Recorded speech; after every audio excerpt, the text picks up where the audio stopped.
In-person attendees may fill out a speaker card at the back of the room and hand it to a staff member. Mr. Chair, you are now welcome to call this meeting to order. Okay, thank you. I'd like to call the 517th joint meeting of the Santa Monica Mountains Conservancy and the Santa Monica Mountains Advisory Committee to order for October 20th, 2025. We're going to begin with the Pledge of Allegiance. And if I could ask one of our friends here from our legislative team, Darla, since you're new, I'm going to put you on the spot. If you could lead us in a Pledge of Allegiance, please.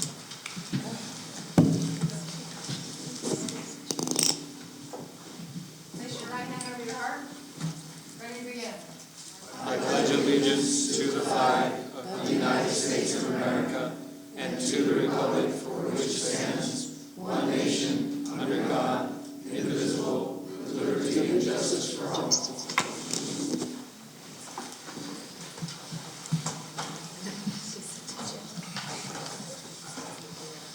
Thank you for that. Next, we have our land acknowledgement.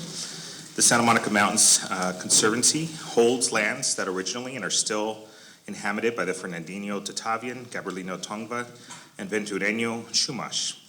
We honor and respect their elders and descendants as they continue their stewardship of these lands and waters. Roll call. Ms. Bachko, Ms. Hutzel, Mr. Torres, Mr. Gorell. Here. Ms. Lyle, Mr. Luna, Ms. Drake. Here. Mr. Fink, Present. Ms. Munoz, Present. Mr. Ortega, Here. Ms. Pavley, Here. Mr. Veras. Here. Quorum is present. And the advisory committee? Ms. Acker. She went to the car for a moment. Okay. It was probably her ring. Ms. Anderson. Here. Yes.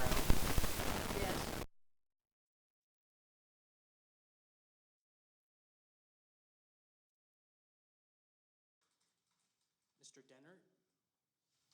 Ms. Dransfeld. Here. Ms. Fossen. Here. Mr. Gorand. Ms. James. Here. Mr. Kishbaugh. Here. Mr. Kraut. Mr. Lang. Here. Ms. Lopez. Mr. Manukian. Ms. Maikos. Present. Ms. Nelson. Here. Mr. Ordubegyan. Ms. Rosen. Here. Mr. Rossman. Present. Mr. Wendler. Here. Mr. Yekpayan. Ms. Newsom. Here. Mr. Anderson. Here. Quorum is present. Okay, thank you. Next, we'll move on to the introduction of legislative participants or their staff. So I know we have three here with us. Ryan Valencia, District Director for Assemblymember Jackie Irwin. Declan Floyd with Assemblymember John Harbedian. Great to be here in person with In person, everyone. Yeah, KGR. Love to see it. Oh, there's something. Lauren Pizer-Maines with Senator Ben Allen. Thank you, Lauren. Darla Dyson, Office of Senator Sasha Renee Perez. Thank you all for joining us. Anyone else? So 2 senators, 2 assembly members. Yeah, great. Okay. Next, we'll move to comments from members of the public on items not on the agenda and public testimony on all items. If there are members of the public online and you haven't submitted your name in the Q&A box at the bottom of the Zoom screen, please do so now. Those of you that are on by phone only, I'll ask you to dial *9 to raise your hand. And then in-person attendees, please fill out a speaker card at the back of the room and hand it to the staff member at whichever location you're at. Individuals will have 3 minutes to speak. And I do know we have a request in from a Los Angeles City Council member. So we wanted to see if she's online, and we'll take her first. Yes. Councilmember Hernandez, I don't know if she's online or in person. She is online. Okay. So we're very happy to have her join us electronically. So Councilmember, take it away. Thank you so much, Joe. Hello, everybody. Good evening. My name is Eunice Hernandez, LA City Councilwoman representing the 1st District, which is ground zero for the gondola project. which would cut through the heart of the eastern portion of the Santa Monica Mountains Conservancy Zone, which includes Elysian Park and LA Historic Park, and is adjacent to El Pueblo. This project has been deeply controversial from the start, as many of you know, and my concerns are grave and they're urgent. The proposed route would directly impact the El Pueblo Historic Monument by locating the main station on a portion of this historical cultural monument. It will also directly cut through the LA State Historic Park, permanently removing 2 acres of irreplaceable public green space in a time where every piece of green space is on the chopping block by the federal government. Overall, the project would permanently remove 165 trees from the path of the gondola, further impacting an area that is struggling to protect natural resources and provide much-needed shade for our folks. It is a community that Cal EnviroScreen identifies as being in the top 5% of disadvantaged communities in the entire state. And this project, the gondola project, would not create new mobility access for local residents. What it would do is send an aerial line over public spaces to move Dodger ticket holders to and from a private parking lot that's close to the public for most of the year, unless you got enough money to go to the concerts and the different events that they host. We know effective traffic management is possible. We see it at the Hollywood Bowl, we see it at Universal Studios, we see it in many places in our city, which uses shuttles and smart coordination, not permanent invasive infrastructure. My office and constituents reject the false choice between traffic and the private aerial line over our neighborhood. To address the long-standing issues of traffic around Dodger Stadium, I've invested $500,000 of discretionary funds to fund a city-led Dodger Stadium traffic study. This study will identify comprehensive transportation improvements that can actually serve the community, like an e-bike path, different mobility opportunities such as bigger sidewalks. The City of LA will not consider the gondola project until after the traffic study is complete, and I want to make sure everybody is clear on that. Members of the Santa Monica Mountains Conservancy, this project is in direct opposition to California's conservation goals. How can we champion the 30-30 initiative while simultaneously carving up vital public spaces for a private venture with no financial plan? Allowing this sets a dangerous precedent, signaling that our historical cultural monuments and public spaces are for sale to the highest bidder or a billionaire here in the city of LA. Right now, when our communities are under attack from all levels, from the federal government immigration raids to inflation to the lack of affordable housing, we need folks who are in positions that you all are in and the position that I am to do everything we can to fight for our right thing. We know the right thing is to protect green space, and I know that we don't want to step on toes between different jurisdictions and different oversight, but we need someone to do the right thing. And so I urge you, I ask, and I'm begging you all to please extend your public comment period and make your voice heard on the gondola project on this new EIR. The gondola sacrifices irreplaceable public parkland for a private enterprise, directly undermining our conservation goals. It is not efficient, it is not what we need, and we need to stand up for our communities. We need to stand up for green space, and we got to show that we, no matter what level of government we serve on, that we are serving for our communities and not for billionaires and not to privatize land, especially State Historic Park, which, you know, if you live in Solano Canyon, you still have no access to the park on the Broadway side.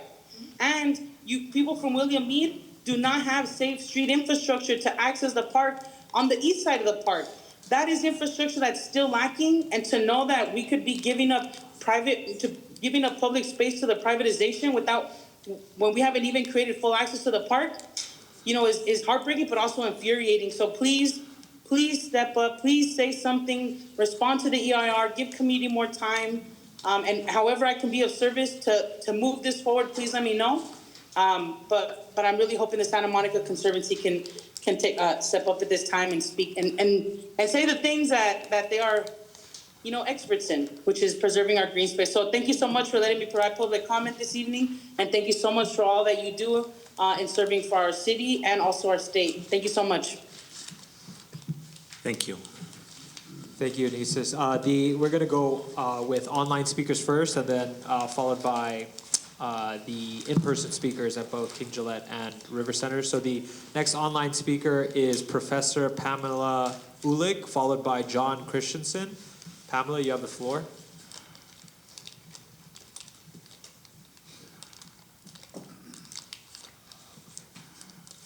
One second. Pamela, can you hear hear me?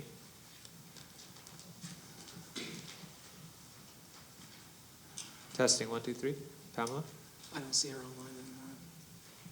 Hi, thank you very much. Thank you. I have a quick question. I want to say something on 8B. Is this the time or is this general public? This is the public comment period. You can comment on any item on the agenda or any Okay. matter not on the agenda. Okay. Got it. So first, I would just want to thank you for your time and energy. It really is precious, and all of you serving should be commended for the time you're taking away from your families and from your loved ones. And I just want to salute you and really give you a lot of gratitude. I'm speaking on item 8B, and I'm going to urge you to adopt that resolution. My only concern is that it says consideration of resolution authorizing the executive director. I would kindly ask that you delete authorizing and insert instructing the executive director. And this is important because God forbid if the executive director during the next fire can't get to his post to be able to shut down the parks to make it safe for the public. I don't think that this, you could have a situation where the public goes into the parks, the fire comes and they die. So instead of having it be an authorization, it would be an instruction. So if the executive director is not there, to have it go to the staff to be able to authorize that red flag closure due to public safety concerns.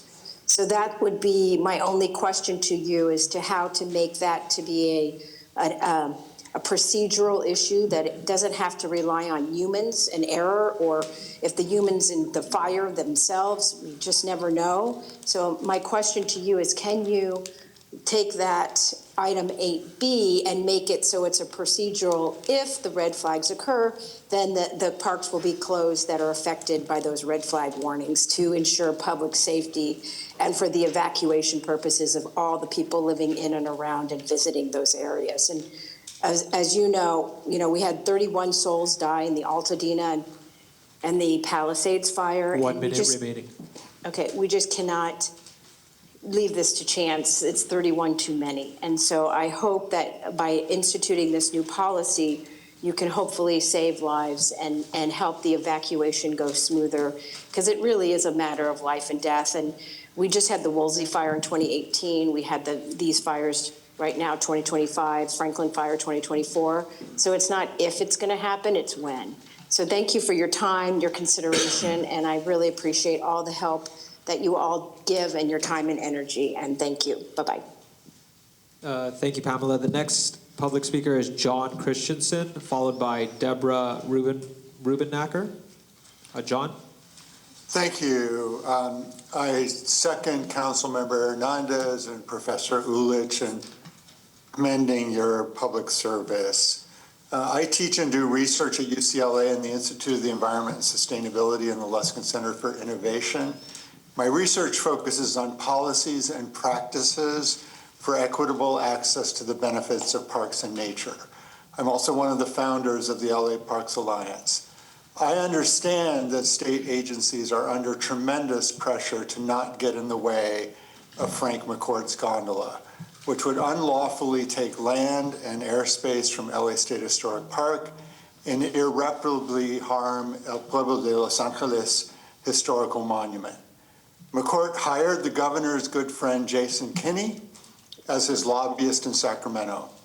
You may remember the governor attending Kinney's 50th birthday at the French Laundry during the COVID lockdown. Kinney also lobbied to get a special section favoring McCourt's gondola in Senate Bill 71 this past legislative session. On May 23rd, McCourt's lobbyists got the LA City Council to endorse SB 71 before it had that section. On May 29th, they got that section inserted in the bill and went around the Capitol saying the city supported the new version of the bill. When our local elected officials found out about this subterfuge, they were not happy, to say the least. Senator Scott Wiener heard them, along with outraged community and park supporters. He did the right thing and removed that section of SB 71 despite the influence of the lobbyists and the governor.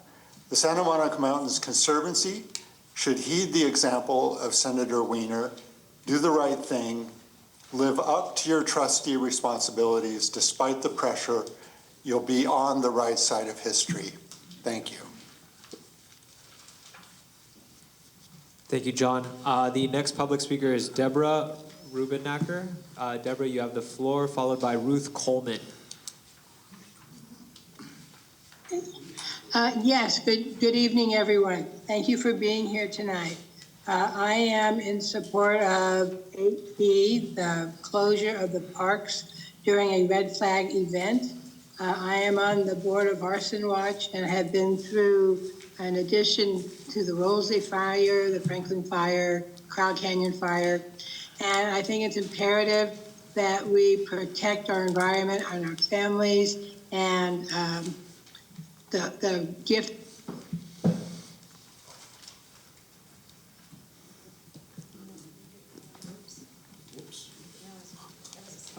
Deborah, if you can hear us, you're muted. Okay, am I okay now? You're okay now. Sorry about that. Okay, I'm sorry.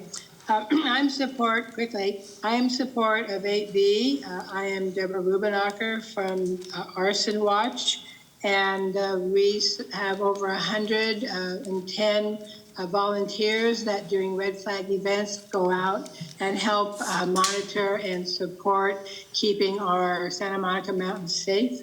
And we are supportive of the fact we're closing the parks during extreme wind events and red flags for the environment and also for those who live in the Santa Monica Mountains. So I urge you to support this initiative, and I thank you. Thank you, Deborah. Ruth Coleman is next, followed by Doug Carlstons. Ruth, you have the floor.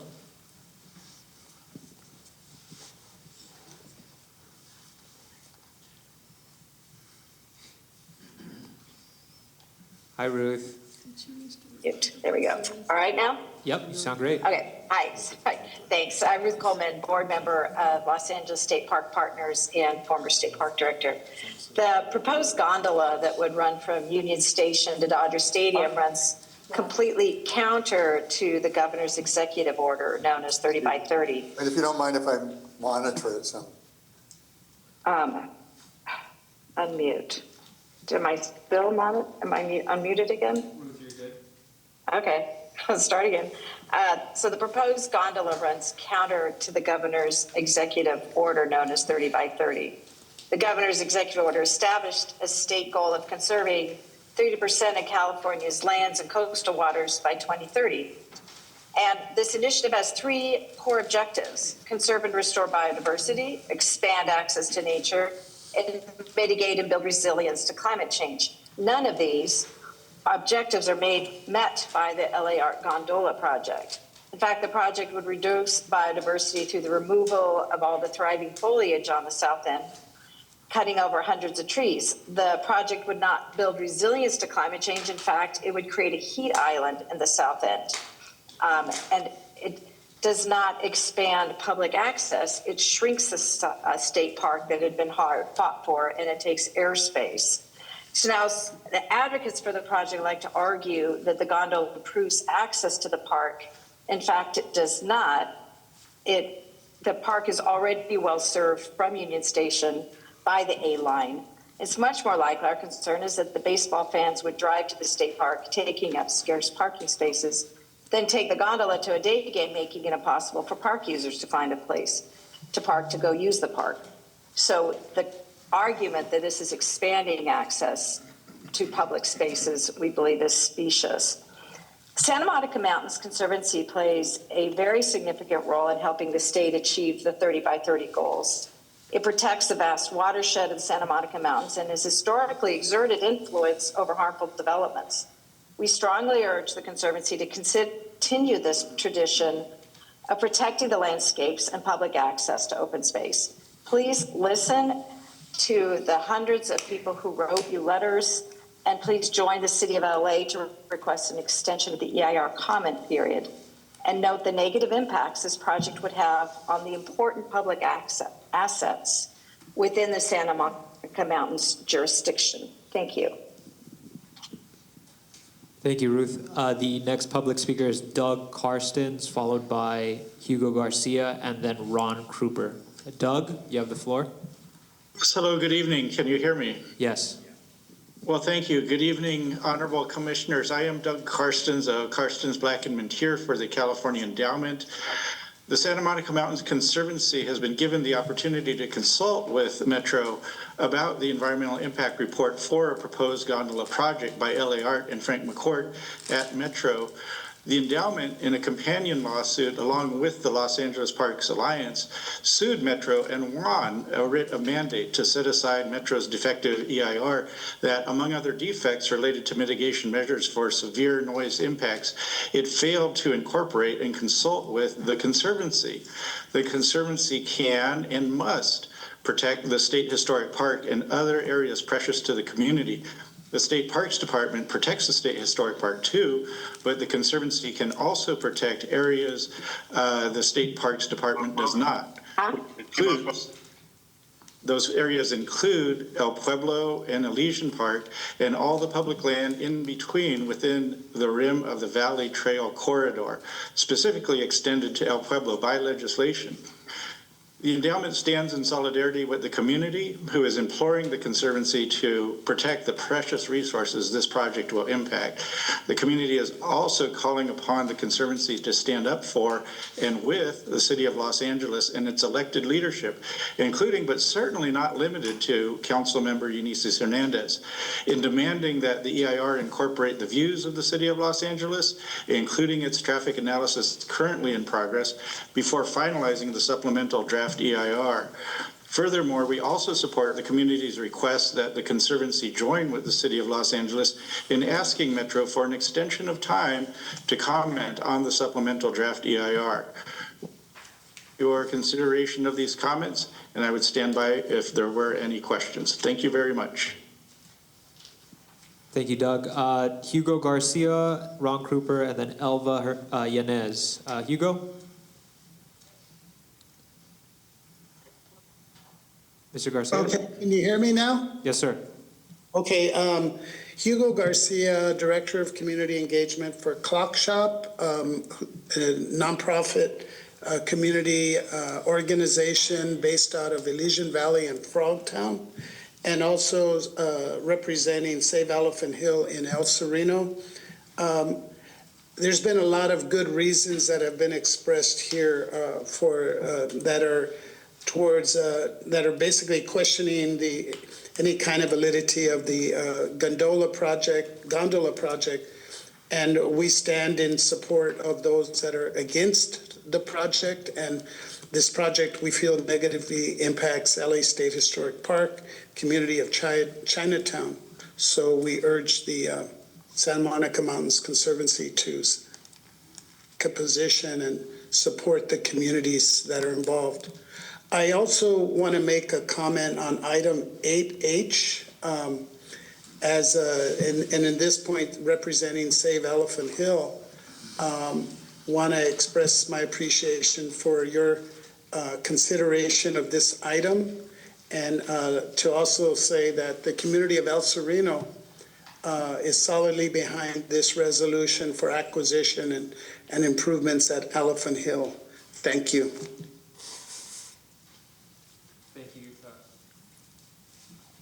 Thank you, Mr. Garcia. The Ron Kruper, and then Elva Yanez. Ron?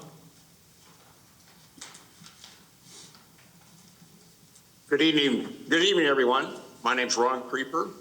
I'm a retired California State Park District Superintendent, and I represent California State Park Rangers Association, which is known as CSPRAY.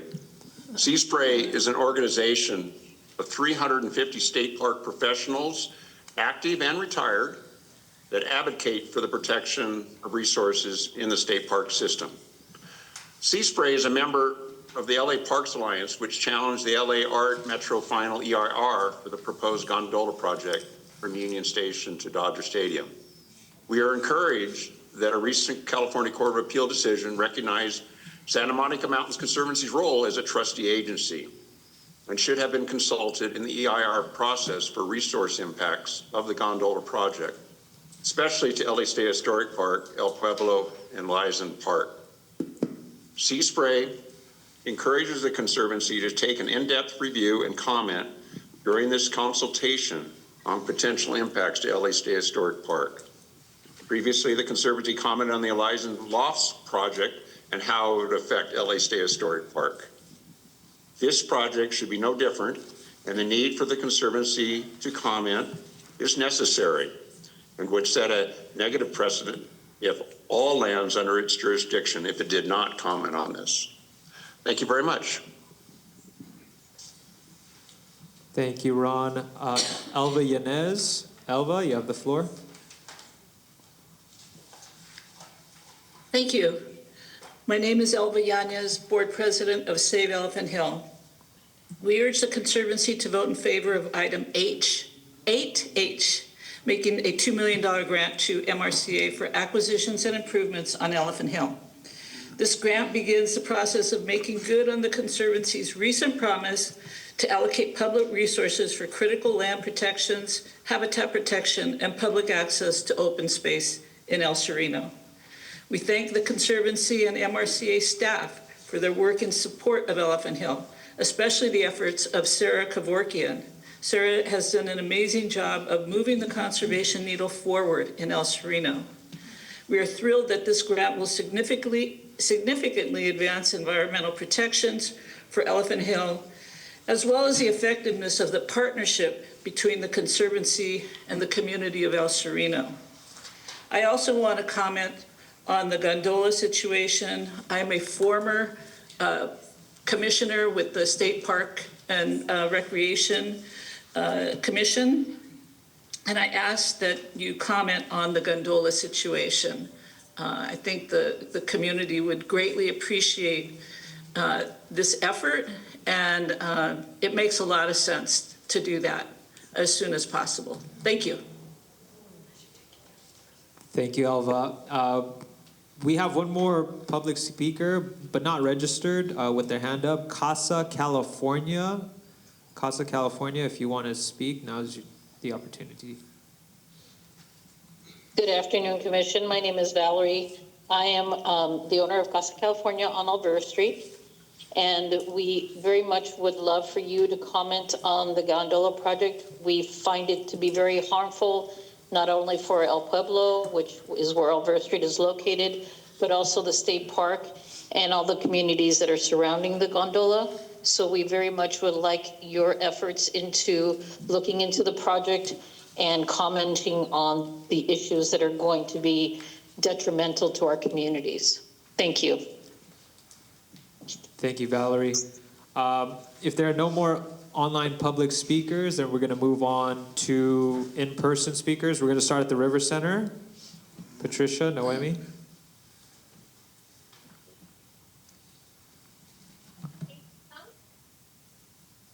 Patricia, Noemi.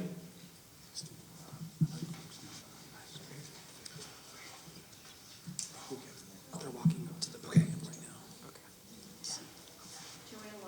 now. Hi, my name is King Chung.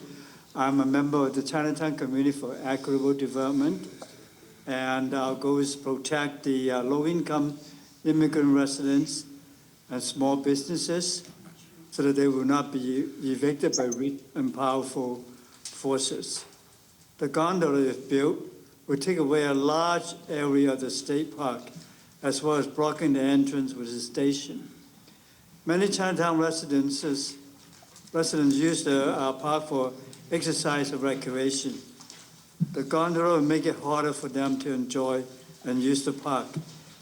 In addition to the park, the gondola is going to affect Chinatown itself. The three-story, 3 7-story tall pillars will be built.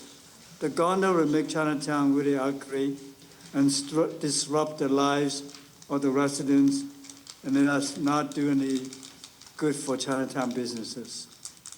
The pillars are like having power line towers and telephone poles inside the Santa Monica Mountains. I do not think that you want that. and we don't want the palace in Chinatown either. You know, why always these rich and powerful people do things in minority communities, low-income communities, and ruin the community? You have heard over Street people said you're going to do nothing good for them. I would say that you do nothing good for Chinatown. It is really racist and discriminatory for the gondola to do stuff like that. Why don't you have it at Bellway or somewhere, you know? That will improve access. Access is biggest bullshit. You know what happened is that during Dodger games, people are going to park at Union Station, which is going to cause a lot of problem for us. They don't have parking. And they're going to park in Chinatown to take the station to go up there. So you would have no parking for park goers, and people want to do business or buy stuff in Chinatown. It causes more problems than good. 1 minute remaining. Asked at the Santa Monica Mountain Conservancy to study how the gondola affect the conservancy zone. In this particular case, on the impact of the LA State Historical Park. Please do not just listen to a report by the state park staff. Please talk to the communities and the members surrounding this park and listen to our voices. We also ask that the Conservancy request a 40-day extension with the EIR period in order to have the time to consult on the EIR and prepare and submit a comment letter on the impacts to trustee resources. Please take a stand. Thank you.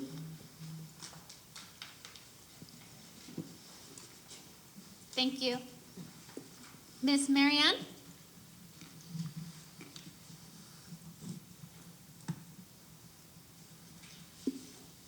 Good evening, Commissioners.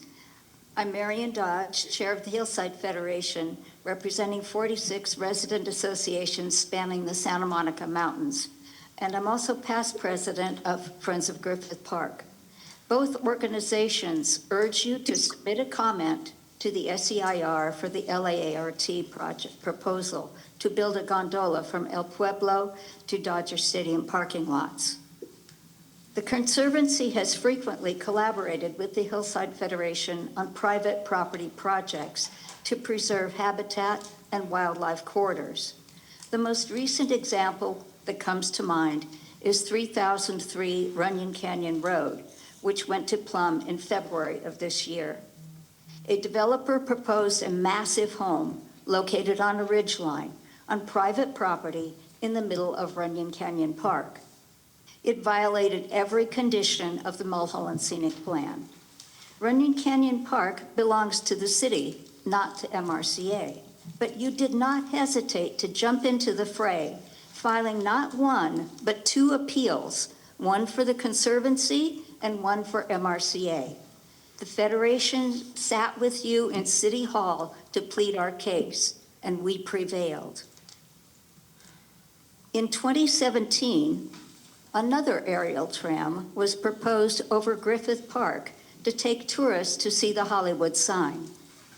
The Conservancy wrote a powerful letter to the mayor on November 16, 2020, opposing the project because of its impact on habitat and wildlife. The aerial tram proposal was terminated shortly thereafter. 293 comments have been submitted to the Santa Monica Mountains Conservancy to oppose this project. When we all work together, we can accomplish a lot. The Conservancy said it wanted to defer to state parks. State Parks doesn't want LAART project any more than you do because of the dangerous precedent it would set in giving away hard-fought public land to a private developer. I think they would appreciate your support to work together to oppose this devastating gondola project. Thank you. Thank you. May I have Edward Flores? Oh, Eddie. Let's see what he says. We can hear you, Al. Okay. Good evening, Commissioners. My name is Edward Flores. I am a fourth-generation Olvera Street merchant. My families have been merchants on Olvera Streets since 1932, 33, around that era. We operate Solito Lindo, Juanita's Cafe, Las Anitas, and previously the Vegas Leather Shop. This project is ill-conceived. It is incongruous to what El Pueblo represents. That is the preservation of that historic core of Los Angeles. We have the oldest house in Los Angeles there, and this gondola would be about 100 feet away from that. We have a place where tradition, culture, history, and art all convene there on Olvera Street. This project would place that behemoth right in the core of Olvera Street, between Union Station and El Pueblo. There's no proposed additional parking proposed for these people who are supposed to be gondola goers. And if they do actually build this project, people will fill the lots on Olvera Street, taking up space that would be for visitors to Olvera Street. This project has very little support, if none whatsoever, from the residents on Chinatown and the merchants on Olvera Street. And the few people that do support it are business owners who have been misled to believe that this will bring business to them, and that is not true. We were told that from the Mosaic apartments across the street, Plaza Village, right across the street from Olvera Street as well, and that has not come to fruition. There's a very robust bus system that serves that community now, that takes people over up to Dodger Stadium now. And excuse me for a minute, lost my train of thought. It's just a slap in the face to all the people that are opposed to this project, residents in Chinatown and Olvera Street merchants. And I asked you to think what the motivation is for this project. It's supposed to be to take visitors to Dodger Stadium, yet this project is going to run 365 days a year when the Dodgers play about 80 to 90 games a year. We all know that this is for Frank McCord's Dodger Town project down the road, where he wants to be able to make it so that he can take consumers up to his conceived apartments, stores, restaurants. And I urge you to oppose this project. It's not needed. It's a project that no one wants, and it's actually not needed. And so please step up and oppose this project. Thank you. Thank you. May I have Philip Murphy?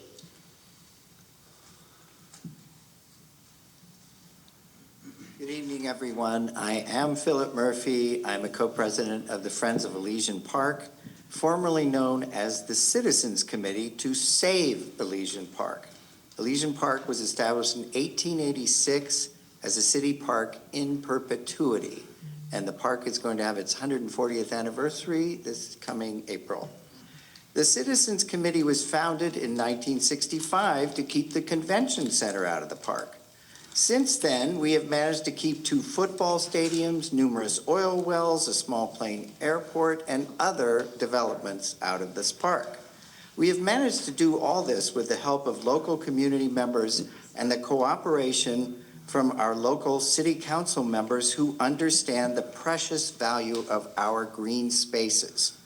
However, the threat that this gondola poses to Elysian Park, LA State Historic Park, El Pueblo, Union Station, and the historic neighborhoods that surround them requires us to seek help from the Santa Monica Mountains Conservancy, our trustee agency. Please, we need your help. Elysian Park is a 600-acre dark park that surrounds Dodger Stadium. Our park goes dark at night after ball games in order to give the wildlife in the park and the neighborhoods around the park a chance for a good night's rest. McCord's gondola is simply a Trojan horse that will allow McCord to change the zoning laws in and around Dodger Stadium so he can build the housing, retail, and entertainment complex he's always wanted to build there.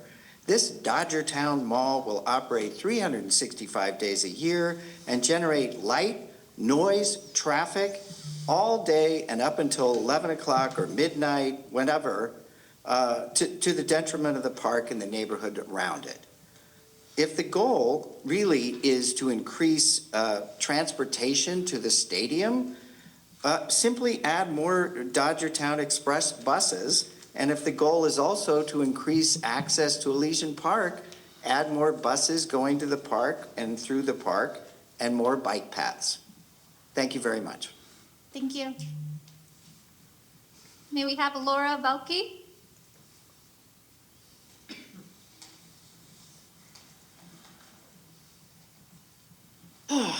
Good evening, Mr. Veras, Mr. Edmondson, Conservancy Board and Advisory Committee members. My name is Laura Velke, and I'm the president of the Arts District Community Council, LA, a 12-year-old 501c3 focused on sustainability, public spaces, parks, and land use in the downtown area. I am also the founder of Project Monarch LA and a co-founder of LA Parks Alliance. I'm here this evening to respectfully urge the Conservancy to agendize the Frank Picourt Gondola project for review and public discussion so you can provide comments that would protect the resources over which you are a trustee. Excuse me. As you know, the gondola would impact Los Angeles State Historic Park, a park that took more than 20 years of community effort to create. This land was reclaimed through persistence, advocacy, and partnership, and it stands as a model for exactly what the Conservancy was established to protect: open space, historic integrity, and public access to urban Los Angeles. The Conservancy's jurisdiction includes the entire project area, including the corridors that connect Griffith Park, Elysian Park, LA State Historic Park, and El Pueblo. That connectivity is not symbolic, it is the very foundation of your statutory mission. The community is asking not for a predetermined outcome, but for a fair, transparent, and public process for this issue to be brought before the board. The people who built and now steward this park deserve to be heard in an open forum before decisions are made that could permanently alter that landscape. We are counting on this board to demonstrate leadership by placing the gondola on the agenda, acknowledging its regional significance and fulfilling your duty as the trustee for park and open space protection in the project area. The council member is right, so are my colleagues. The onslaught is real and exhausting. This park is sacred to this community. Extending the comment period would help, as would agendizing this project. Thank you for your leadership and commitment to public transparency. Thank you. May we have Phyllis Ling?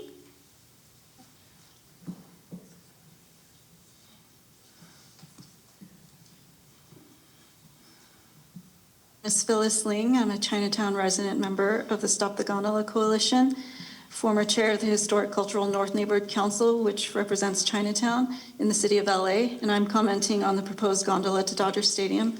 And I'm asking the Conservancy to please request a 45-day extension of the comment period for the EIR, and please also provide your expert testimony on the project's potential impacts to resources within your zone, including LA State Historic Park, Elysian Park, El Pueblo State Historic Park, and our neighborhoods which connect them.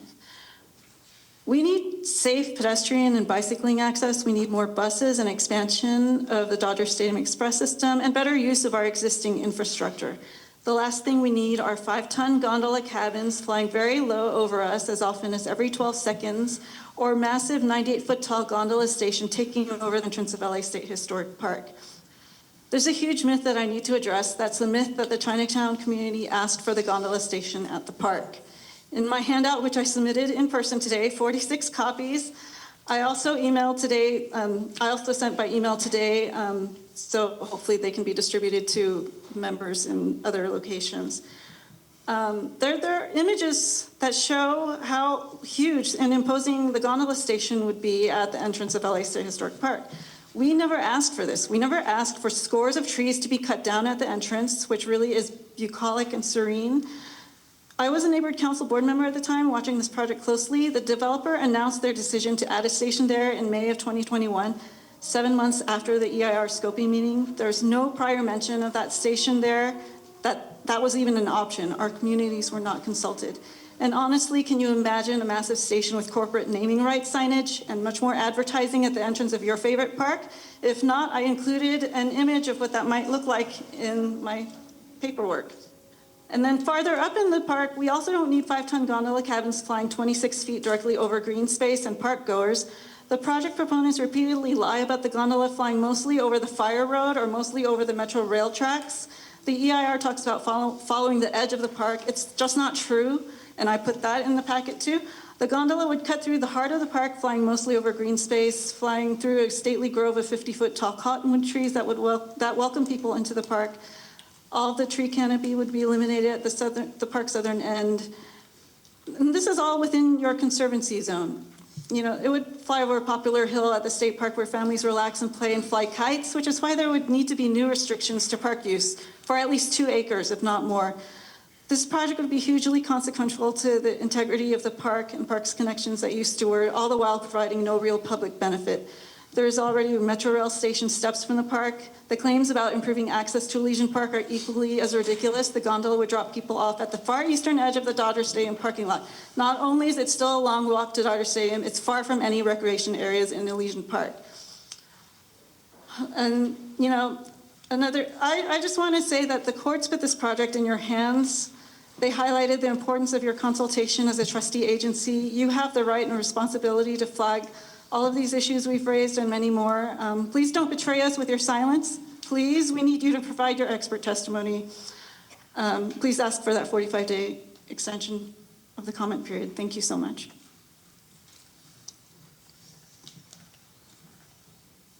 Thank you, Phyllis. And we have Casey Wong.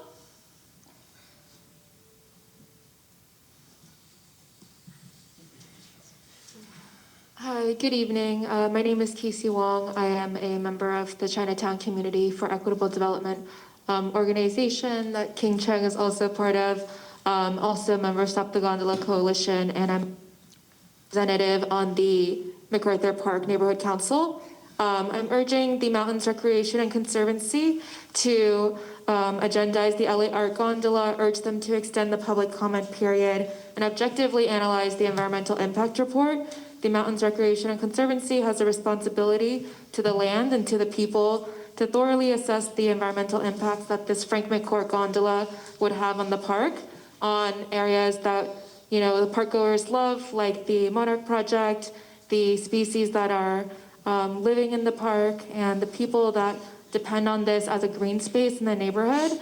I have friends who travel from all parts of LA to go to this park that the people have fought so hard for. We love the trees at this park, and we can't afford to lose nearly over 300 trees across the route of this gondola. Thank you. Thank you. And we have Robert Reyes.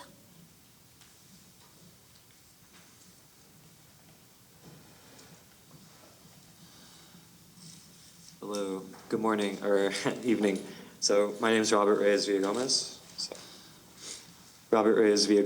And I am an organizer with Chinatown Community for Equitable Development, as well as the Stop the Gondola Coalition. I'm also a member of the Rampart Village Neighborhood Council, Parks Planning, Public Works, and Land Use Committee. And I'm here to urge your support to take a stand against the proposed gondola project. Your expert testimony, like all my colleagues have said, is so important in taking a stand against this. I feel like the big thing in the room that isn't really being talked about is fascism, which is the co-optation of government in the favor of private corporate interest. And I can't think of a better example of fascism in our backyards as this gondola. In Chinatown, there are SROs, where there are seniors who don't even have access to healthy food or medical care. Hospitals are constantly closing in Chinatown. And to have this billionaire project flying over their heads when people can't even get healthy food or access to affordable housing is just something that cannot happen. I also volunteered with Laura at Project Monarch, and for 3 years we cultivated a monarch habitat. Monarch butterflies are endangered, as you know, and with this proposed project, trees that have spent decades growing to be what they are today is just something that also can't stand. I'm a iNaturalist, the app, ambassador. It's a citizen science project where people are empowered to take photos and take stock of biodiversity in anywhere they go. And in the LA State Historic Park, there's 1,891 observations of just people going around admiring nature, birds, plants, animals, and uploading it to track biodiversity in our city. There's 398 unique species that have been logged just to LA State Historic Park, with 300 people, getting involved in that way. Other positive impacts that people have on the park and our natural spaces is just the farmers market, which would be totally displaced if that tower gets put in from the entrance of the park. I know the person who's running the farmers market, and she's like, there's no plan, if this goes up, for us to move it somewhere else. There's so many different things, and I think that your mission, to buy back, preserve, protect, restore, and enhance public spaces is just, I can only just urge you to read the environmental impact report, to take a position. And I spent hundreds of hours just talking to neighbors, presenting to tenant associations in Chinatown, talking to friends and family all over Los Angeles and California about this. And I would really like to focus on more positive things for the community as opposed to just this billionaire's, fantasy. So I would appreciate it if you could, take a stand, go public with this, and do everything you can to kill this project. And I think, I guess I have some time still, so I'll share. I grew up in Echo Park. I'm also, the Dodgers. I mean, outside of the gondola, it's just incredible how much interruption that this private corporation causes in our neighborhoods just constantly. I never went out, or I didn't go outside because it was just crazy going outside with all the traffic. Every time there's a Dodger game, that's all that air pollution that's coming in, on top of the 101 freeways, Sunset, Alvarado, just major environmental, injustices going on here. For me, as a youth, I grew up in the 90s, and Echo Park was a dangerous place that you didn't go to at night. It was, yellow, orange lights, and just something you couldn't enjoy. So when I go to the State Historic Park and I see families enjoying their birthday parties, playing soccer, see students going there, people practicing Tai Chi, of course, they're like biodiversity stuff. I'm so happy that people can have a positive green space in downtown LA. And to go back to this project, it's something that can't happen. So my first experience with nature is going to the LA River and cleaning up all the trash there. So for people and young people to have that opportunity to enjoy open space in this huge city and not have something flying over their heads is just, there's tons of helicopters too, which fly over our neighborhoods, and it's a huge mess. But I think LA State Historic Park needs to be protected, and this is just one development that just can't go through. So thank you. Thank you, Robert. Edwin C.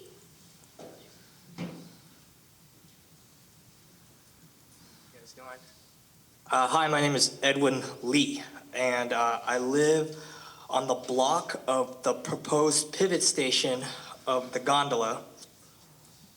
I think we can all agree that billionaires in this country have run amok.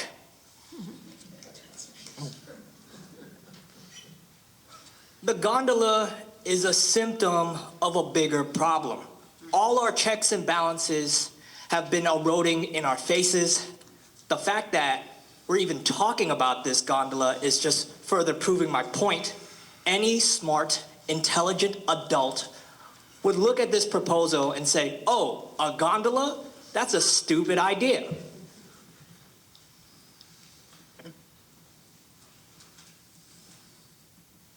People, loved ones, families are being kidnapped in our city right now.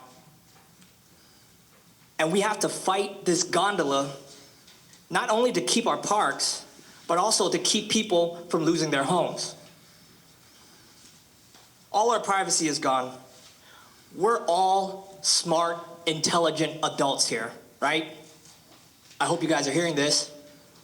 We're adults. That's why you're here, and that's why you guys care.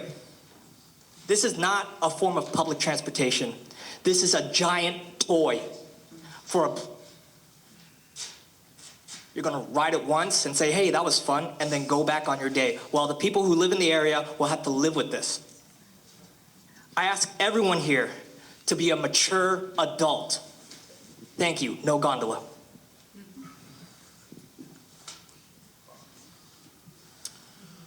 I think those are the last of the speakers at the River Center. We will continue with the public speakers here at King Gillette Ranch. Willie, if you could call the first speaker. The first speaker is Marcia Zwilling, followed by Doug Stewart. Marcia? Good evening. My name is Marcia Zwilling, and I'm a Malibu resident. And I'm also the managing director of a foundation which includes an animal sanctuary at the top of Winding Way on the old Eddie Albert property. We are adjacent to the Escondido Waterfall Trail, surrounded on two sides. I'm here tonight in support of 8B to close high-risk parks and trails during red flag days. We only have one way out. In normal conditions, we have a well-thought-out evacuation plan to safely remove all the animals, and the neighbors are acutely aware that there's only one way out. However, in a high wind event, this may not always be the case. After the Palisades fire, we are acutely aware of the dangers and how little time you actually have. All it would take is one careless smoker or another disturbed individual to start another fire to recreate that deadly fire. During red flag days, it is crucial to take every precaution possible to prevent another deadly fire. It appears to be a simple solution to be safe rather than sorry. Thank you. Thank you, Marcia. Doug? Good evening, Honorable Chair and Executive Director, members of the Santa Monica Mountains Conservancy and Advisory Board. Thank you for the opportunity to speak tonight in my case in favor of 8B. And I'd like to introduce myself. I'm Doug Stewart. I'm a member of the Malibu City Council, and along with Halen Conrad, we make up the MRCA Ad Hoc Committee for the Malibu City Council. I'm speaking tonight only as an individual, not as a city council member. And I'm also a user of the open spaces that we so dearly love and you so adequately protect. But I want to present you a hypothetical tonight, a conversation. And just imagine this taking place as you're standing outside somewhere. And you have two people, and they go, hey, we planned a hike today, but it looks like there's a red flag out. You think we ought to go? And one looks at the other and says, well, look, I think we should. If it was dangerous, the Santa Monica Mountain Conservancy would have closed it. There'd be a red flag event to close park. So they didn't call it. I think we ought to go. And off they go. And think about this. What's the worst that could happen? Well, you have a pretty good idea of what that would be. I'd like to read to you, if I can get my phone to work properly here, an email that I sent to the executive director this morning. And I'll just quote you a section of it. Having the trails closed during red flag events affords many benefits. It keeps the hikers who would have been in the park out of harm's way. It also avoids having to divert scarce firefighting resources from a fire suppression to rescuing hikers trapped in a dangerous area. Red flag closures also reduce the possibility of a fire starting inside the hiking area, either accidentally or purposefully. This has been a long-standing practice for Malibu's parks, and we are pleased to see this expanded to the MRCA Santa Monica Mountain Conservancy parklands. And I want to stress the fact that there's an opposite side to this, where people say, look, let's let the hikers be in the parks. Let's open it up. They'll be the eyes and ears to tell us when a fire will start. Really? You got to get those people out of there. And most of the parks that we have do not have cell service. They don't have any kind of alerting system. And if you look at what's happened in the Palisades fire, for example, sheriff's deputies driving around, putting out siren and flashing lights to tell people to evacuate. You don't have that capability in the backlands. Now, the idea that you'll have somebody to tell you about it and warn you, it only works if they can send a message out. Otherwise, you've got trapped people back in the parks. And the last thing you want to do as a hiker is to look up and see a big column of smoke and say, I think we're in trouble. So that's my message to you. I want to thank you, and I ask you to vote in favor of 8B. I'd also ask you to consider taking away the option of imposing a red flag closure to making it mandatory. I realize, and I think someone made the comment earlier about the fact that maybe the executive director isn't available or there's a difficulty in deciding whether or not this is the event. If you call a red flag, it's a red flag. And in the city of Los Angeles, for example, parking is immediately restricted in the hazardous areas when there's a red flag alert. It's not optional, it's mandatory. So we ask this on behalf of everyone in your Mountains Conservancy area, and especially the residents of Malibu who are so quickly impacted when there's a fire. Thank you. Thank you, Mr. Stewart. The next public speaker is John Given, followed by Norm Haney. Mr. Given. Thank you. Good evening, Conservancy members, Advisory Committee members, and staff. Thank you so much for hearing all the public comment on the gondola project tonight. I'm John Given on behalf of Los Angeles Parks Alliance. I submitted 2 letters I think you've received, and I know that you may have also received something close to 300 comments from people in support of LA Parks Alliance position. You've heard a lot of public testimony. You heard from the council member. We really appreciate her support as well.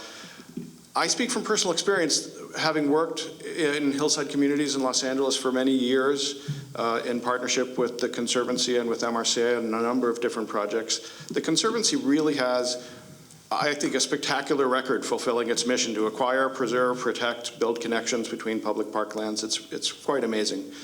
A critical part of that mission, though, is to ensure that the public and the decision makers have the best, most complete, accurate information with respect to impacts to park resources over which the Conservancy is trustee when they're evaluating projects' environmental impacts.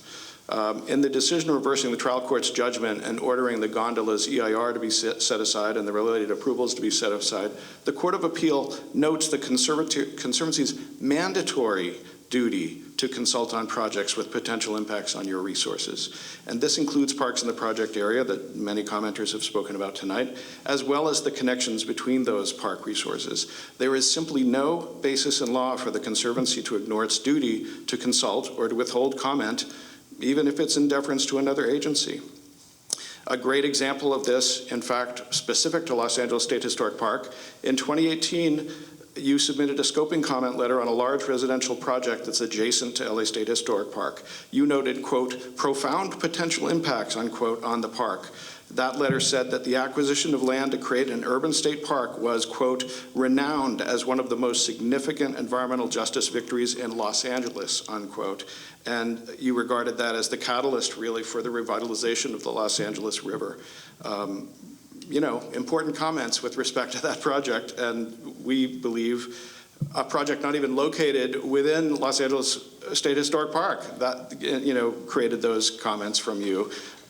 So it sort of doesn't make sense to think that to our community that you would withhold comment on a private project that's actually within the park, which has greater impacts on the park, along with the impacts on the other community resources. Obviously, if you don't feel you have sufficient time to comment at this point, especially if you might have been misled by Metro's recent statements that the first trial court judgment was affirmed in part, when in fact it was entirely reversed, or that comments may only be received on construction noise, which is not the case, certainly not with respect to the Conservancy, since you never had an opportunity to comment on any aspect of the EIR, please talk with your very capable legal counsel about the Court of Appeal decision, about the legal process, and ask Metro, if you need it, for an extension of time under CEQA Guidelines 15207 so you can fulfill your mandatory duty.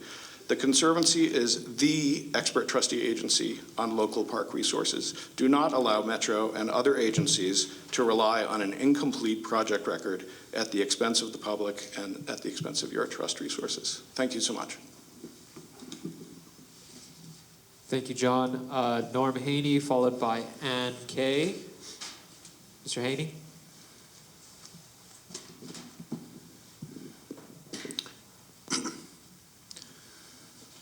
Honorable members of the Santa Monica Mountains Conservancy and the Mountains Recreation and Conservation Authority,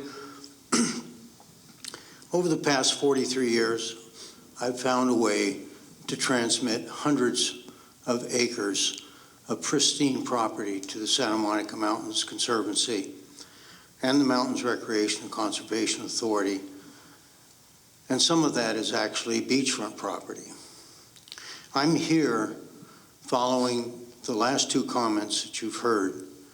I believe that it's very important that during a red flag period, that the parks are closed. I use the parks on a regular basis. I enjoy hiking. I believe that you need to keep in shape. And some of those trails are very steep. And if you see smoke and possibly flames, and the wind is blowing 60, 70, 80 miles an hour, and the embers are jumping a quarter to a half a mile, they can get in front of you. So people panic. They run downhill, they have a problem, they collapse, and then you've got a worse problem. They can't get out because they can't walk or they can't move quickly. So I'm a strong supporter, and I agree with Doug Stewart, Council Member Doug Stewart, that it should be not a question. If it's a red flag day, the parks are closed. Thank you very much.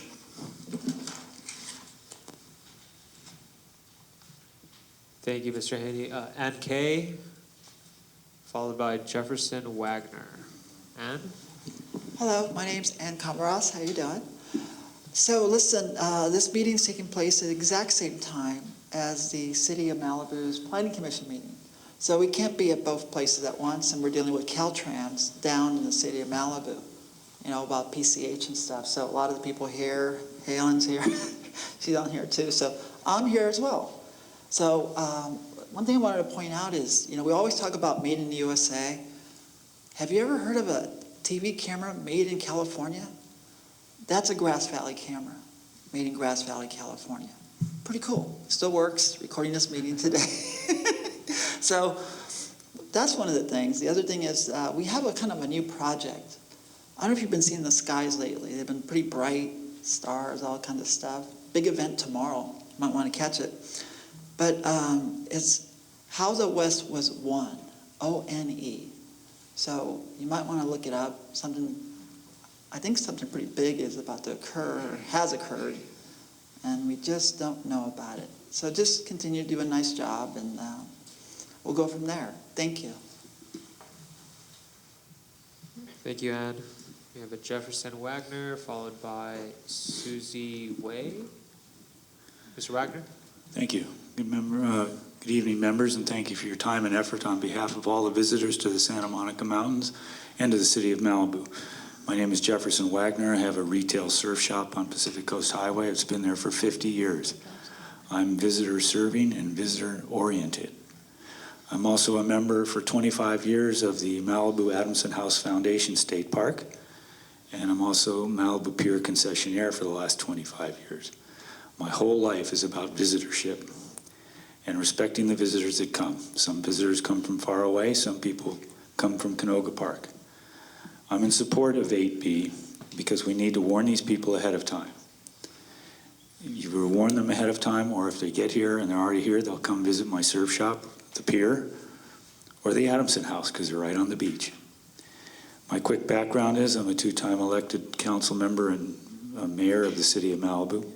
And in 2011, I received the Environmentalist of the Year Award after Robert F. Kennedy and the year before Jacques Cousteau. So a number of these elements of my past are a good signature of what I stand for visitors coming to the Santa Monica Mountains. I lost my house in the Woolsey fire. I'm about 2 months away from completion to move back in and get my certificate of occupancy. So I'm very familiar with all this. I also have a CAL FIRE degree in firefighting. During the Franklin fire, I saw some pretty scary things, and the Adamson house was directly in the path of that element, and there was a lot of unburnt fuel in Sarah Retreat. The Adamson house was on a moment of recognition. We did have LA County Fire sitting in front of it, but it was very close. So once again, I'm in support of 8B. I hope all of you keep that in mind. You're not going to hurt visitorship. They'll just come to the beach. Thank you.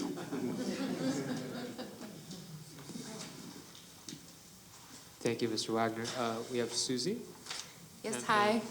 My name's Susie Way. I'm here from Winding Way, the Escondido Falls area. I'm here in support of AB. Much like Doug gave a scenario about what could happen in a wind event on January 7th, I actually lived it. We had no power.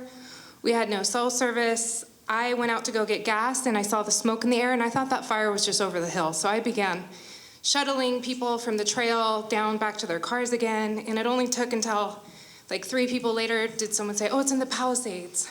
So that was a very real event for me. Still traumatized by the whole fire thing. So Joe, please help us keep the public safe, our community safe, our resources protected during fires, and vote in support of shutting down the trails on red flag days. Thank you. Thank you, Susie. The last public speaker here is Julie Hoffman. Julie? Hi, thank you all for everything that you're doing to help keep residents and nature safe. I'm here in support of 8B, and I also am hearing about the gondola project, and I'm very moved by the Stop the Gondola speeches. And I think that the origin story of Chavez Ravine could help understanding how residents were displaced in the 1950s to build Dodger Stadium, and it disrupted the ability for all those families to build generational wealth. And that area is being attacked every day, as we see on the news and on social media.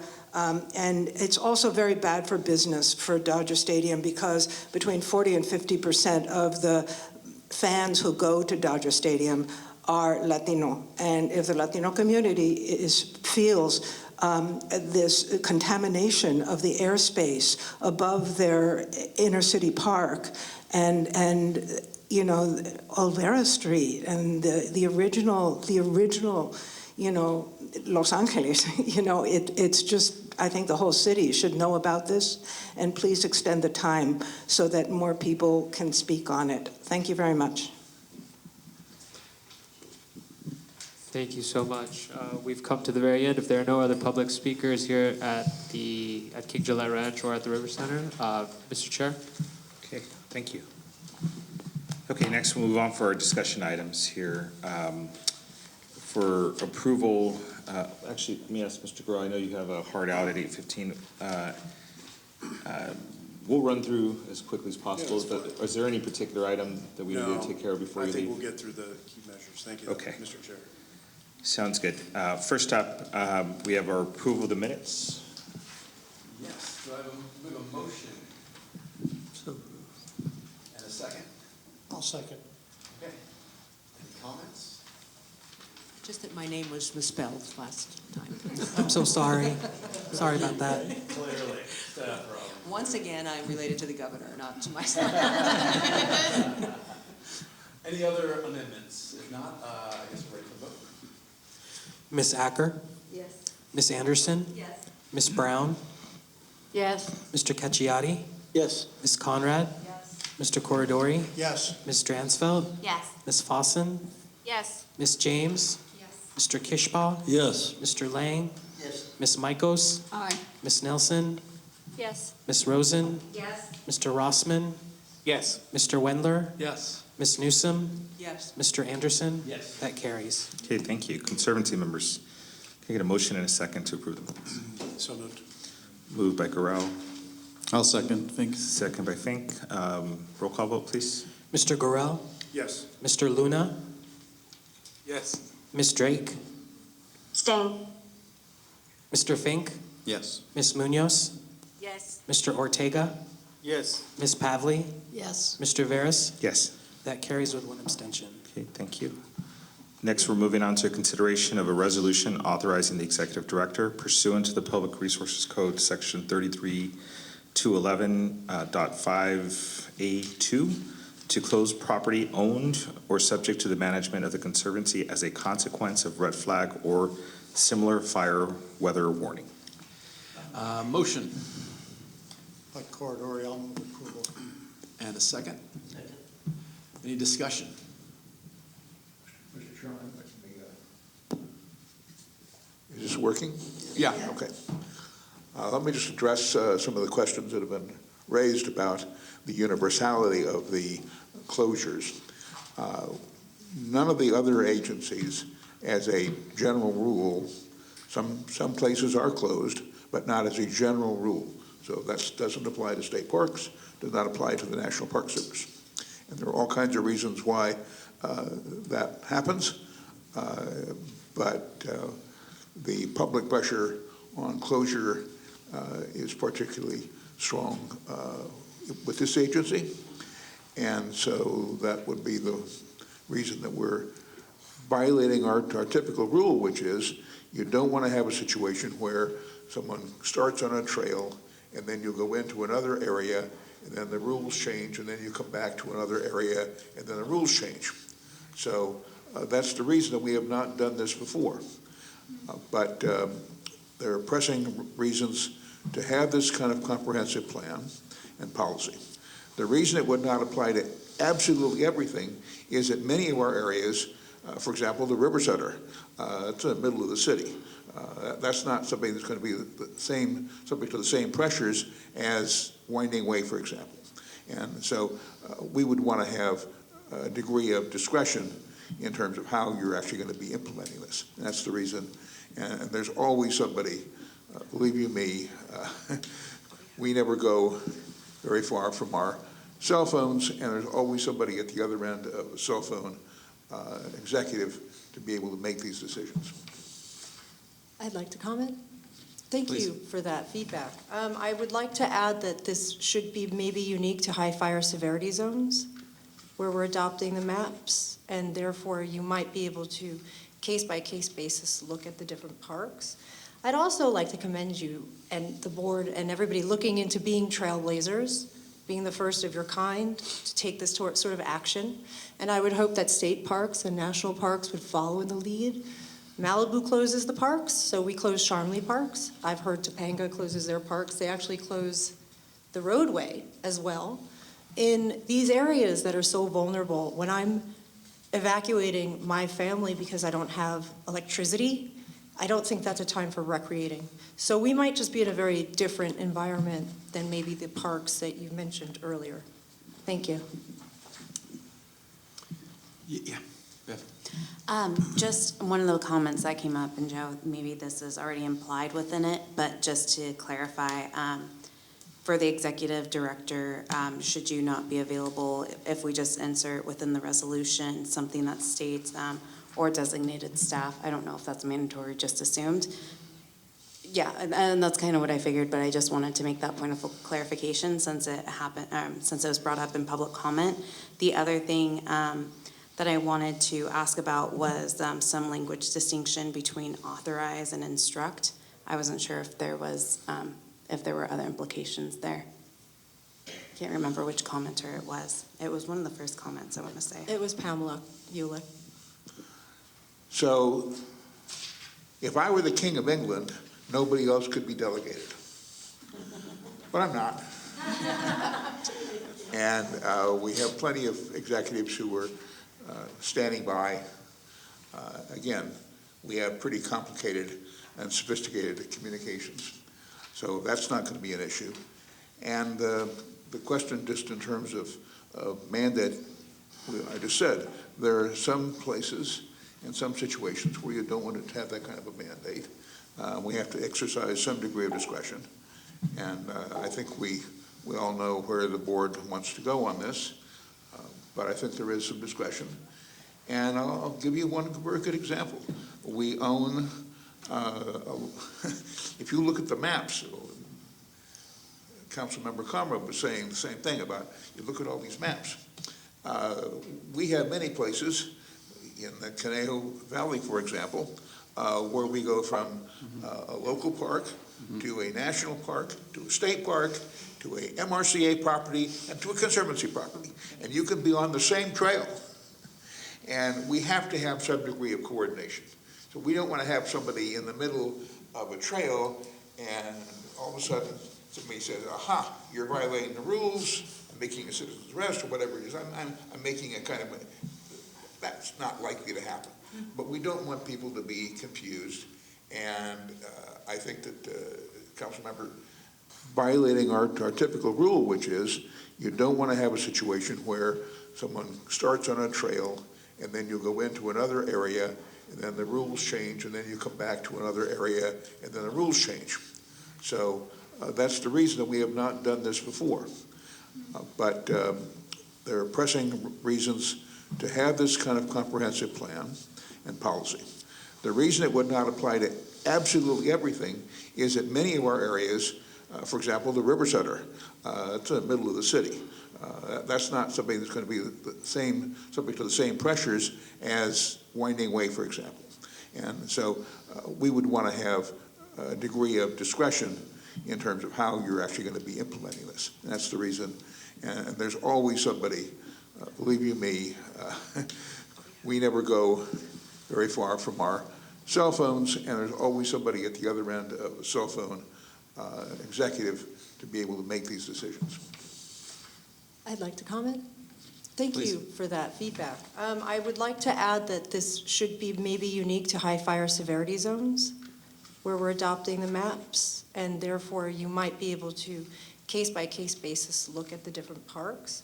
I'd also like to commend you and the board and everybody looking into being trailblazers, being the first of your kind to take this sort of action. And I would hope that state parks and national parks would follow in the lead. Malibu closes the parks, so we close Charmley parks. I've heard Topanga closes their parks. They actually close the roadway as well. In these areas that are so vulnerable, when I'm evacuating my family because I don't have electricity, I don't think that's a time for recreating. So we might just be in a very different environment than maybe the parks that you mentioned earlier. Thank you. Yeah, Bev. Just one of the comments that came up, and Joe, maybe this is already implied within it, but just to clarify, for the executive director, should you not be available, if we just insert within the resolution something that states or designated staff, I don't know if that's mandatory, just assumed. Yeah, and that's kind of what I figured, but I just wanted to make that point of clarification since it happened, since it was brought up in public comment. The other thing that I wanted to ask about was some language distinction between authorize and instruct. I wasn't sure if there was, if there were other implications there. Can't remember which commenter it was. It was one of the first comments, I want to say. It was Pamela Eulich. So if I were the King of England, nobody else could be delegated. But I'm not. And we have plenty of executives who are standing by. Again, we have pretty complicated and sophisticated communications. So that's not going to be an issue. And the question just in terms of mandate, I just said, there are some places and some situations where you don't want to have that kind of a mandate. We have to exercise some degree of discretion. And I think we all know where the board wants to go on this. But I think there is some discretion. And I'll give you one very good example. We own, if you look at the maps, Councilmember Komarovsk was saying the same thing about, you look at all these maps. We have many places in the Conejo Valley, for example, where we go from a local park to a national park, to a state park, to a MRCA property, and to a conservancy property. And you can be on the same trail. And we have to have some degree of coordination. So we don't want to have somebody in the middle of a trail and all of a sudden somebody says, aha, you're violating the rules, I'm making a citizen's arrest or whatever it is, I'm making a kind of that's not likely to happen. But we don't want people to be confused, and I think that Councilmember Conrad made a very good point. Maybe this would be something that would bring this whole issue to discussion with our colleagues in other agencies. Kristen. Yeah, so I definitely see the merits in this proposal, but just had a question, like if we think of the average red flag days over the last few years, how many days would that approximately be where we'd see park closures? Is it a handful? Is it, and I know there's no average year anymore, but. That's an excellent question. I do not have the answer. Maybe Rory does. I'm guessing maybe no more than 10. It's about 10. It was about 10 in 2004 for LA County. Which red flag are we looking at? Federal, county? National Weather Service. Okay, that's helpful. Thank you. And just in practical terms, I mean, are staff going to need to evacuate the trails, or is it more just signage at the trailhead? Signage and social media and public service announcements. Okay, that's helpful. Thank you. And I would assume our fire division and rangers would all pitch in and get the word out. So it's a team effort. Wendy. Well, I just want to say that I feel like whenever we create a new policy or implement a new policy, that we shouldn't go from like nothing to everything. And that worries me, and I feel like since we're just implementing a new policy, to me, I think we should, give discretion to an agency that's experts in that, in that field, and you have rangers and you have fire fighters and you have fire trucks. And from what I've seen, you've been pretty phenomenal saving my community in the last fires and keeping them from going over the ridge. So, it's pretty traumatic just hearing all this stuff about fires because I'm still displaced and it's been a very traumatic year. But I would just say that even going through that, I don't like the idea of going from zero to the other end. And I would say let's see how it goes with giving discretion to the agency that are experts. And if there's something that we need to do different, we can come back and talk about it. Just a reminder to everyone to please speak directly into your microphones. Sorry. Thank you. I was just going to point out, I think paragraph 9 of the resolution kind of covers the idea of availability of the executive director, since he's empowered to do everything to carry out the resolution. I don't think there's any additional language needed on that particular score. Representative. And I'm just wondering, and this is a question, I don't know the answer to it. You were talking about the National Weather Service announcing red flag warnings, but when they announce a red flag warning, it's not necessarily for every single place that the Conservancy has land. It might be a lot of places, right? I mean, but we have things down in Orange County even, and in other places that might not have the same weather and red flags, right? So it can't be that if there's a red flag here, that necessarily means that every single park that we are responsible for would be closed, would it? You're right. Yeah, so I don't know if there needs to be anything in the resolution that addresses that issue, but, to me, it would be overkill to close every park in the system if there's only a red flag warning in one little place. Yeah, for clarity, I don't think we say that. It says authorized to, but it doesn't say has to or whatever the language is. Well, that would argue for Right. keeping authorized rather than mandate. I think we can depend on the decision, thought process, et cetera, of our executive director, that none of that would happen. Yeah. In terms of discretion, I'm not concerned either. Having contacted Joe and requesting that the parks in the Topanga watershed be closed. And that was done immediately.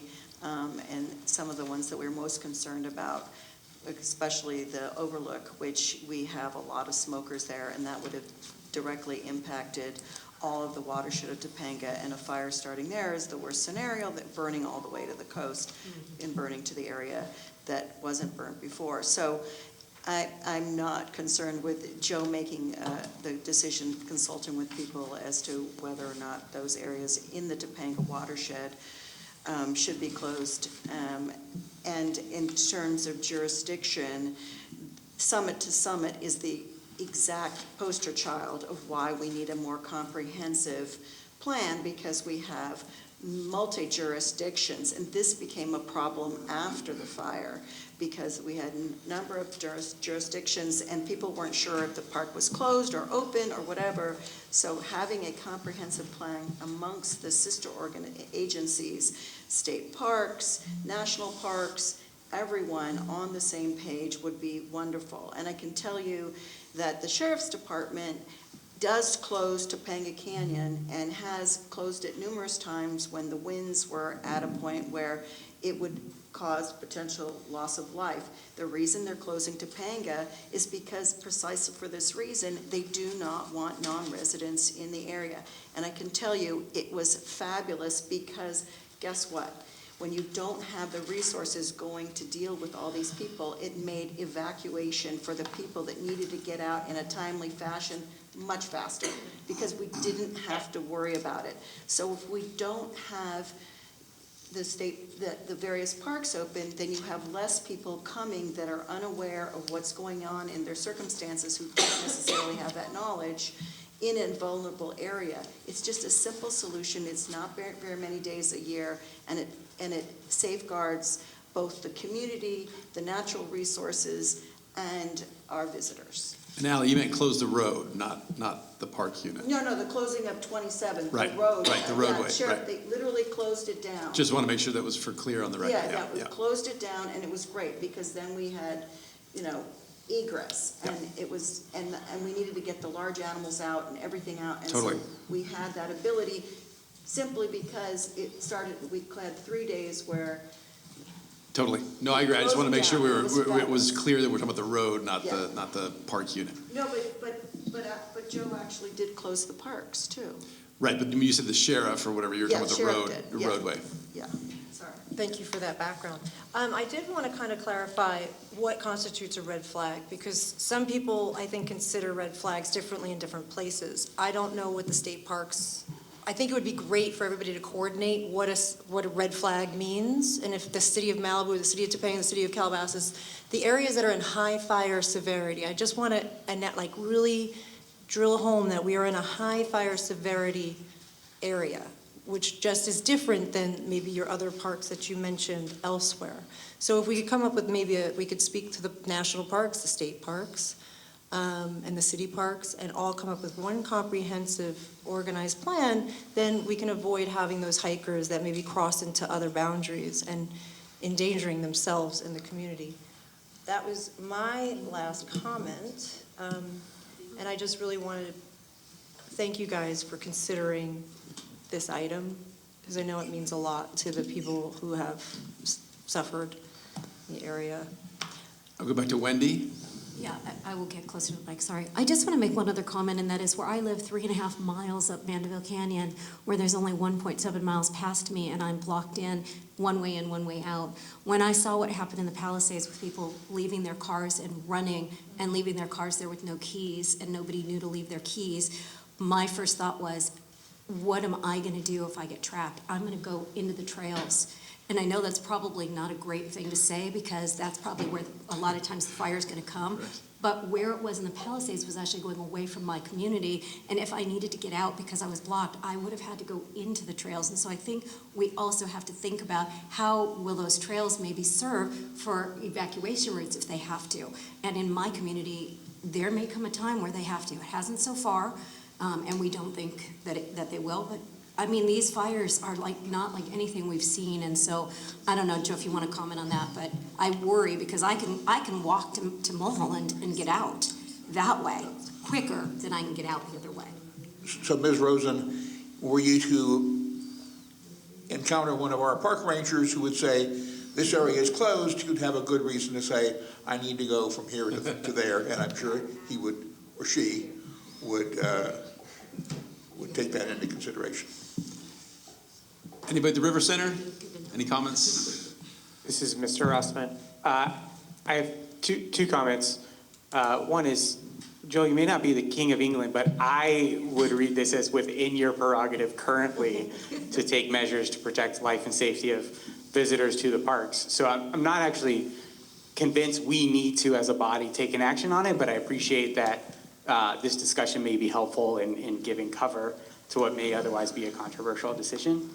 The other question I had is, in implementing this, can we ensure that there's continued monitoring of the area? Maybe it's even helpful to have a blanket closure so that we can engage with visitors who might be there. Just, I wouldn't want a situation where we're communicating to bad actors, hey, there's no one here, and sort of losing this at least informal enforcement of, hey, I don't want somebody out hiking to see me up to no good.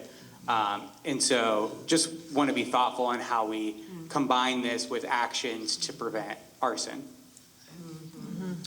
Caroline Brown, I wanted to let you all know that the two trailheads leaving out of Sierra Madre are closed now because they lead into the Angeles National Forest, and the city is in cooperation with a program that's called BEAR, and it stands for Burn Area Environmental Recovery. The same program closed the Chantry Flat Trails after the Bobcat Fire for about 3 years, and we observed all kinds of people that are looking around throughout, the hikers want to go hiking. They come to your trailhead and find your trailhead's closed, they'll go somewhere else. We found people during Red Flag Days coming from the Santa Monica Mountains, coming to the trails 5 and 6 years ago because their trails were closed during the Red Flag Day. Oh, we didn't know yours were closed. They couldn't find the information on the internet and had to be turned away. So the idea of coordinating this through all these agencies is really critical at this point. I'm not sure how long the Sierra Madre trails are going to be closed, but the historical Mount Wilson Trail Race that had been going on for about the last 80 years had to be rerouted this year, and they ran through the streets of Sierra Madre instead of all the way up to Orchard Camp, which is about 6 miles up the trail. So these issues are county-wide and agency-wide, and they do need to be coordinated because you have a red flag called in one area for one day, and who knows, by the end of the day, it's somewhere else as well in the same county. Thank you. Anyone else at the River Center like to chime in? If not, Ally. Just a comment with regard to the person at the River Center. I'm sorry, I didn't see who it was.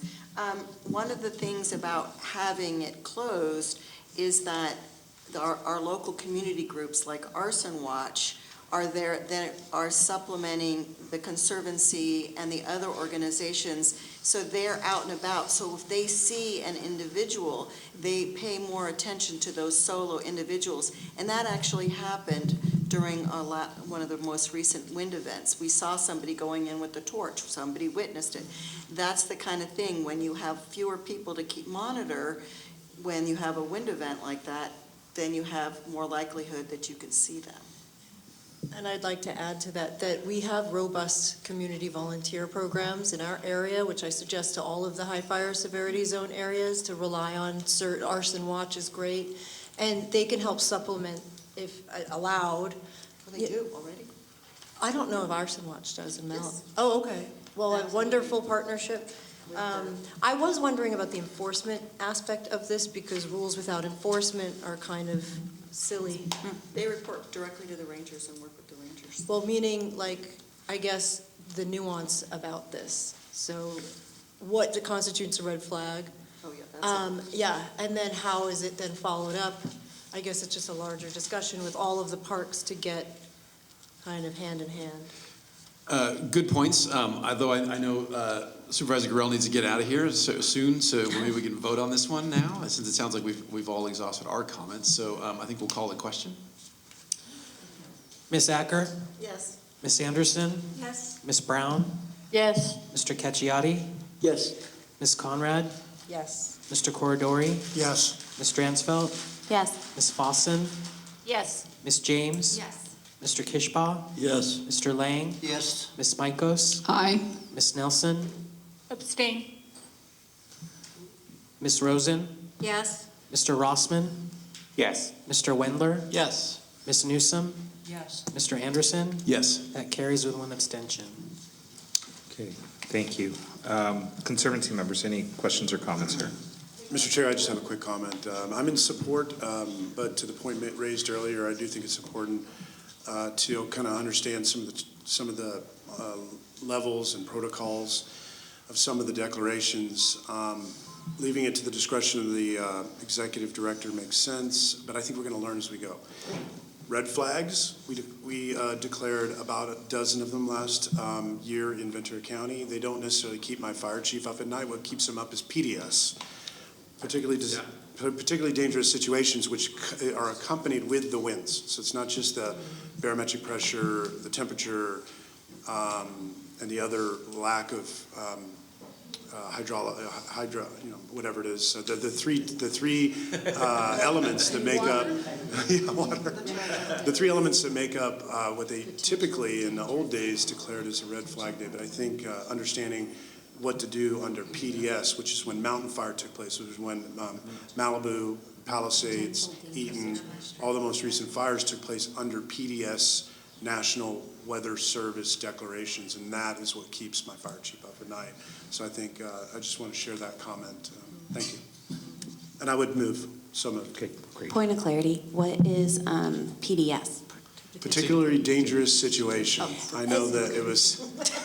Just to add to that, I've heard every acronym. I thought I would have heard that, but I haven't heard that one yet. Yeah. So I've heard last year PSPS. last year we had 5 of them. The year before we had 1. Who is we? The The Ventura? National Weather Service. Okay. For Los Angeles and Ventura County, right? Luna, I'll second that motion. Thank you, Mr. Luna. Yeah, particularly technical terms, so thank you for the clarification. Member Pavley? Just one comment, certainly supporting this. I think it's a step in the right direction, and we're going to regroup it. Everyone's interested in this topic and doing it right, but coordination with especially LA City Fire Department, Ventura County, and LA County are the big 3 that need to be communicated with too. But we'll revise as we go. And Joe, once again, probably your leadership in moving this forward will help us work with state parks and national parks. And we need all these players when and if we have another catastrophe, fingers crossed. But the red flag alert days, even though the high severity zones, some of the lines are arbitrary. Just so you know. So in this area, only if you're south of Agora Road are you in the red flags. Oh. It's north where all the fires start, they're not. They don't have red flags there? They're on their way to Malibu. Give me a heads up. They're not in the high fire zone. So I'm just, but I think this is really a good thing to do because we need to have that communication and it needs to go to the fire department who will know what's going on too, as well as communication, whether it's on social media or the press, because if the public knows ahead of time, they're not going to be going to X number of state parks, they won't get in the car and clog up the roads to get there. Yeah, I'd like to echo both Fran and Mr. Grell's points. I think we're going to learn a lot. This is a reso, but it's a reso that's going to have an element of learning as well. Coordination, I think, is super valuable because it We'll does. see if we need a designee or Exactly. we'll know. Exactly. So I think as we have this is our best attempt at a first foray into trying to take a step to deal with red flag or particularly dangerous situations. But I think these are important. Being prepared is probably the best thing we can do. And obviously, if I would say in terms of the enforcement piece, the only note that I would make is we want to be as educating as possible. This is obviously not structured with fines or this or that. It is with the intention of really letting the public know that these are days that we have to be very careful. So, River Center, was there any other comments? Okay, and then a question from Mr. Fink. Yeah, just a couple points of clarification, just so I understand. The executive director, does the executive director already have the ability and the authority to close a state park on a red flag warning? Well, you can, I'm sorry, state parks? MRCA properties. Do you? You thought you got it. Don't even think about it. Mother May I or something like that. Don't even think. I had just promoted myself to King George, so I wanted to make sure. See, the statute allows, it says the conservancy can do certain things. And this is a specific delegation to a particular officer of the conservancy. We don't have to bring it back to the board or anything like that. And that's the reason. How did you close state park? How do you close your properties in the past? If, in the absence of like a board vote or input in an emergency? We were probably doing it a little bit on the edge of the law. I got you, okay. So it obviously stands to reason, if you see a flame, you're gonna tell people, get the hell out and don't come back, okay? Nobody's gonna challenge that. There are plenty of people, however, would challenge. I don't see any problem. I went to my local city park. I can do that. How come I can't go into your area? So this makes real clear, and we'll see if we have people coming to the public comment section next year and saying, it was a perfectly wonderful day and my day was ruined because of Mr. Edmiston doing something, then you'll say, what's new?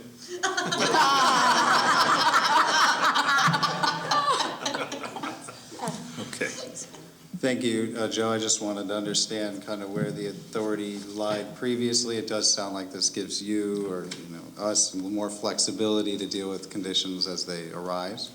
Also, just another question, then is it the intent of this then to be proactive and close on red flag days? I know it's authorizing, but is it also the intent to proactively close certain areas on red flag warnings? so yes, however, remember, so much of Southern California is in the very high fire severity zone. So there may be situations where, for example, where we're interfacing with, I'll give you a good example, interfacing with Mr. Mosa or some of the other Elephant Hill, when you have city property, conservancy property, MRCA property, and then private. So, for example, in the Altadena area, you've got Altadena Foothills Conservancy that owns property, right adjacent to our property, right adjacent to National Forest property. So there's a lot of issues we're going to have to do in terms of coordination. And if this measure passes, first thing I'm going to do is call you tomorrow and say, let's get together with Jody whenever Jody can come back to the office, as soon as the president says she can come back. And we should probably have this as one of the top ideas of coordination between the various agencies. Bernie had a question. Well, it's just a quick comment, and that was I wanted to say thank you to our Malibu residents that showed up and our survivors, just because your testimonies are the most powerful. And I know that that many meetings with Palisadians have expressed the same concerns. We're not just dealing with fuel mitigation, but we want to prevent ignition as well, and these are one of those common sense steps. So I think Topanga and Malibu and Palisades have all made their positions clear. We would urge an aye from the board. And I just also wanted to know, I think we need to start to take a look at things as one national recreation area. We are a mosaic of many agencies and parks, but we are one national recreation area, and our response should reflect that. Thank you. Okay, thank you. This also may be a conversation for future legislative dialogue, right? But with that, let's do a roll call vote. Mr. Gorell? Yes. Mr. Luna? Yes. Ms. Drake? Yes. Mr. Fink? Yes. Ms. Munoz? Yes. Mr. Ortega? Yes. Ms. Pavley? Yes. Mr. Veras? Yes. That carries. Okay, next item is 8C, consideration of a resolution authorizing a grant of Prop 4 funds to the Mountains Recreation and Conservation Authority for for permitting, planning, and coordination of the Los Angeles County Fire Department Fuel Reduction Implementation Projects. Let me ask if there's a staff report first before, so we can both hear it. I'm going to give this Hi, over to I'm Leanne Crowley, MRCA Fire Prevention Specialist. There is a pertaining to this. Did you want me to read it? If we can do a quick summary. No, all right. So I'll just say, good evening, chairpersons and members of the board. This is my first time, forgive me. So the item concerns a grant application to support planning expenses and MRCA staff time associated with the LA County Fire District statewide political fuel reduction grant. Originally, these funds were allocated to LA County Fire Department to support the planning phase for its $2.2 million implementation grant. However, the fire district has since requested that the MRCA assume the lead role in coordinating these efforts. As the lead agency, MRCA is now responsible for managing contracts, permitting, monitoring, and then public outreach efforts necessary to advance these projects. So the grant will provide the necessary additional funds to support additional planning costs and to support the MRCA staff coordinating this work. In essence, while the funding was initially authorized for the LA County Fire Department's planning, it's now being redirected to MRCA staff, MRCA, which is providing the staff time dedicated to these projects and environmental planning that make the grant's implementation possible. And also MRCA also provided the permitting project through California Natural Resources Agency at some expense, hiring consultants. Yes, that's correct, Rory.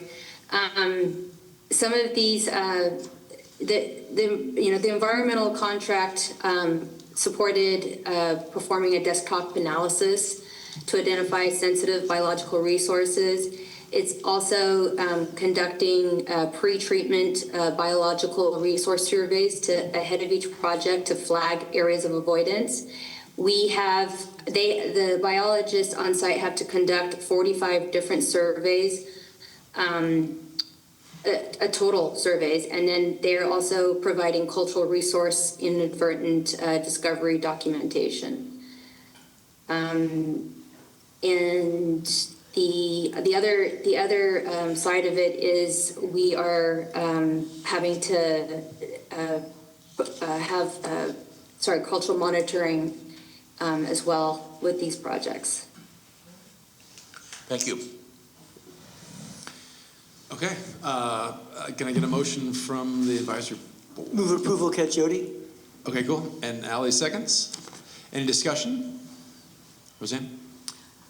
Okay, we did get a communication from Big Rock Mesa's Property Owners Association with respect to this item C, being concerned about removing chaparral and coastal sage scrub, which would promote invasive plants, which I tend to agree that happens.